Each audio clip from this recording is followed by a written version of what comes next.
The first aspect we should be considering is elevation. Now, a lot of battles that are equally sided have been decided upon who has the higher ground, and that should be something you're considering as a dungeon master and something you should be letting your players know so they can use that to their advantage.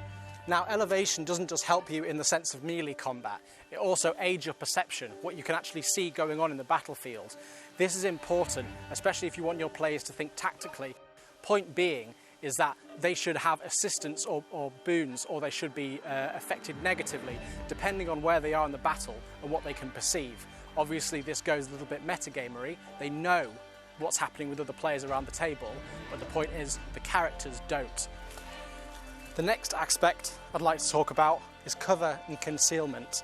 So cover is essentially anything that can stop a weapon, object or whatever from hitting you. For instance, a big tree, a big boulder, a thick wall, anything like that.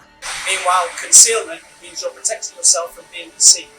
This isn't hard cover, which means that objects and projectiles and whatnot can still get you. But the point is that if your players are using this intelligently, you should be adding to their stealth checks. Advancement is a huge part of any battle. How are your players and party going to move forward towards the enemy? The best way to think about this is pathways. Select certain routes that they're going to take and then put obstacles in there to ensure that they have to think tactically about what they're going to do.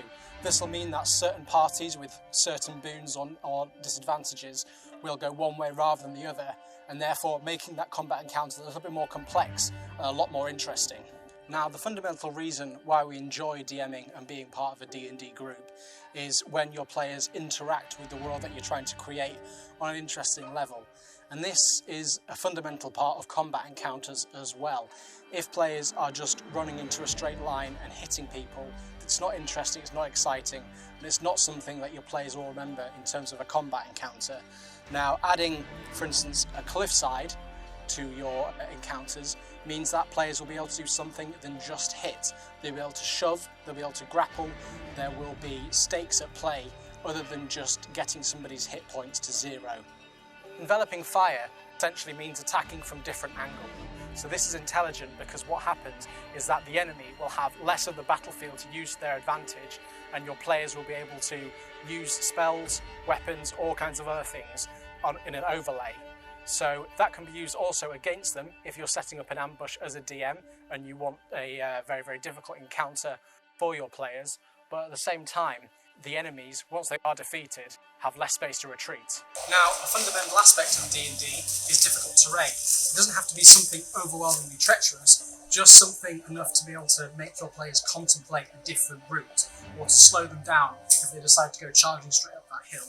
For instance, like a load of leaves and grass and a bit of an incline.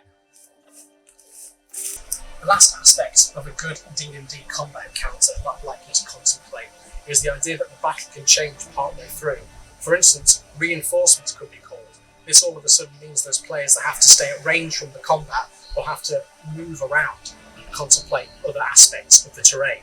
Also, there could be an environmental issue. So, for instance, a tree could be felled and that could split whatever you thought the battlefield was in half. There could be other aspects, for instance, a landslip, or if you're fighting near water and that river gets a lot deeper or a lot wider, meaning players that thought they weren't in difficult terrain are and could be potentially swept away. So these aspects churn up what the players have to deal with and make them have to reassess the situation. But more fundamentally than that, it gives it a solid point for them to remember. Players will soon get very, very bored of just fighting on what is essentially a football pitch. There's nothing interesting there. There's nothing for them to remember. There's no key moments for them to recall and converse with players later.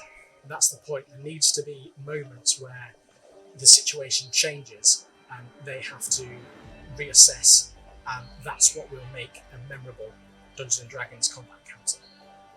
Thanks so much for watching the video. I'd really like to have a discussion with you all on what you think about down in the comments, and if you can add anything or you've got any other questions. Until then, thank you very much.